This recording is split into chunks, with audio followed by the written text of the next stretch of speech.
Alright. Yeah, I'm trying not to laugh, bro.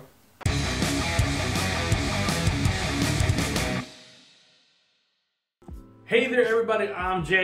And I'm Roger. We are ENZ. Thank you for joining us. This is our weekly video where we cover everything pop culture and nerdy. Check the stuff in the back. Minor detail of what we kind of cover. On today's video, we're going to cover a couple things that happened this week.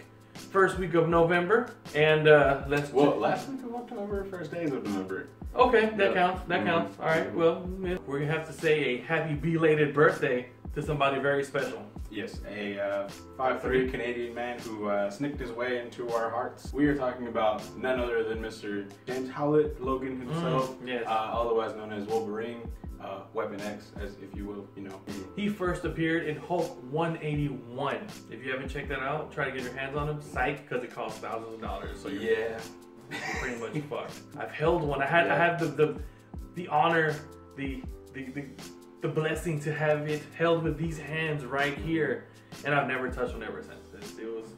It's one and done. It's it. Yeah, it's it. It's a one. But I can say I did it. Speaking of Hulk, if you guys are big fans of this website called Netflix, Planet Hulk is going to be showing up this November. It's pretty much the story of when Hulk was sent out by the Avengers, or more specifically, the Illuminati, which consists of Namor, Professor Xavier, Doctor Strange, Mr. Fantastic, and what they did, Iron Man, of course, I'm sorry, and what they did is they felt that Hulk was too dangerous to try to have him here amongst everyone else. He was uncontrollable at that point. Moving forward, cut to him being on Sakaar and being a warrior gladiator. So this whole animated series, you get a good look into the backstory of Korg, Meek, how Hulk got onto that planet, and how he became one of the champions, and the story behind the little like electric plates on their chest and things like that. And since this all ties into Ragnarok, which is also on Netflix, if you guys have a little bit of time, go ahead and check it out. Netflix and chill, most definitely. If you haven't already seen or haven't already heard about it, The Witcher, the game, the amazing game if you haven't played it. Really badass. So Netflix is finally adapting that story, and they just released an image of their lead guy, Henry Cavill, in his full makeup. You might know him as Superman. I think, and us here at ENZ think he looks like a souped up Draco Malfoy's daddy. Lucius Malfoy. Lucius Malfoy. Like a cross between Lucius Malfoy, Kevin Sorbo, Hercules himself. Yeah. I think he would have done better with the beard. It's the butt chin. Yeah. It's the butt chin. It's really well. I don't think they're going to CGI beard on it. Well, I mean, if they has the money though. If they have the money, and if they can do anything, it's probably better than what DC did. Okay, anyway, moving on. You know, it's not all bad. It's not too bad.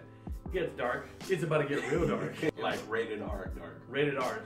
If we've seen anything as nerds as rated R movies for comics, see Deadpool, see Logan, see Watchmen, referencing that, it can be done. And the reason why this is important to us is because it's a more adequate adaptation from page to screen, and as nerds, we want to see the blood, we want to see the gore, we want to see the violence. So let's get on to it. We're talking about a rated R film called Birds of Prey, which we didn't know was rated R until earlier this week when the director Kathy Ann confirmed that rating along with some other special characters that are supposed to appear on that screen as well. For example, Ian McGregor. You guys might know him as Obi-Wan. We will now know him as the Black Mask. Now, for those of you not familiar with who Black Mask is, he's just a crazy tactical crime lord that likes to just cause gives Batman a whole bunch of problems. Not just Batman, but he's gone against Nightwing. He's gone against even the Joker. Went head to head a couple times. Red Hood is another cool person that he went against. That is something that we're looking forward to, being that it's rated R now. Maybe we might get the adaptation that we've been wanting for a from page to big screen. And then real quick, just bringing it back. Okay. I'm glad you mentioned Red Hood. Halloween just passed, and there was a lot of people putting their costumes out on the webs. So, being that you mentioned Red Hood, Jensen Ackles, now he voiced Jason Todd in the animated Under the Red Hood. Very true. Now he did an amazing job, by the way. Exactly. So they're bringing in Batwoman, right? What if down the line, because Supernatural's been going on for 25 years, who knows, right? So when it ends, or should he decide to transition, I think that they should cast him in the later seasons of Batwoman, because he fits the CW bill, he looks the part, he's voiced it, he's familiar with the character, and I think it would be a good choice. This is fan casting. Fan casting at its finest. Let us know what you think in the comment section below. On to our next portion of this video, we're going to talk about something my brother Brian has been waiting for, Brown has been waiting for, and a lot of us here at ENZ have been waiting for. We're talking about Pokemon. More specifically, Let's Go Pikachu and Let's Go Eevee. What's an Eevee? What the fuck's an Eevee and why is it important? So it's pretty much Pokemon Go. From my understanding, it's kind of like Pokemon Go on your Switch, a little bit more interactive. You can also purchase a special Pokeball that comes with it. It's kind of like a controller for it. Exactly. So like all of this, you can your Pokemon Go, you can integrate it with the game, and then the game is kind of like you got your little companion. It's a little Pikachu, there's a little Eevee. What you do with that Pokemon is up to you. Pretty much November's a really good month for gaming because not only are we getting these 2 Pokemon games mid-month, but we're also getting Battlefield 5 and also the much-awaited Fallout 76. Which is the newest game in the Fallout series. If you haven't played it already, again, what are you doing with your life? Pick up the new copy whenever it comes out later this month. Now, last but not least, talking about video games, we're going to talk about something that made friendships, that broke friendships, that made you go to made you money if you put money on it, right? We're talking about the one and only game that, with your bros, it's about to go down. We're talking about Super Smash Brothers. I honestly thought you were going to say you smashed with your bro. We're talking about Super Smash Brothers Ultimate.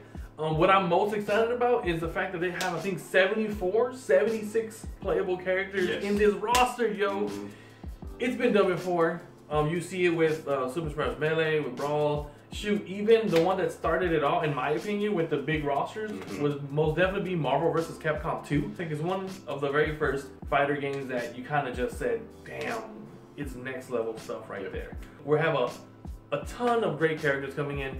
In the past we've had Sonic, we've had Ness, but now Ridley, and they also chose Piranha Plant. And we're also getting Dark Samus, my homegirl Daisy, King K. Rool, which is King, is it Crocodile Man from Donkey Kong? I think most of us remember the classic iconic game on Nintendo 64, and he's been around since before, but in that game, that was He was a dude. On top of that, we're also getting Simon Belmont from Castlevania, which we also reviewed it this past Halloween, so if you haven't seen our review video, link is here. Check that out as well. So that being said, November seems to be a very crazy month, guys. Just a few things in there. What are you excited for? One of the things that we actually didn't talk about, okay, which is the new Queen movie, Bohemian Rhapsody, with Rami Malek as the frontman. I'm a very big Queen fan. I still remember the first time I ever heard Bohemian Rhapsody back in 2009 on our trip to the motherland, actually, which is interesting. Really? That was your first time? That was the first time that I remember, that I recall. You're excited. I'm excited about that movie, guys. I'm a huge Queen fan myself. I'm actually excited about a movie that's not really in the main out, but it is, and it has to do with a magical world and muggles. I'm talking about the one in Fantastic Beasts. That franchise is kind of like a prequel series to the Harry Potter universe. Mainly because this one is The Crimes of Grindelwald. Crimes of Johnny Depp.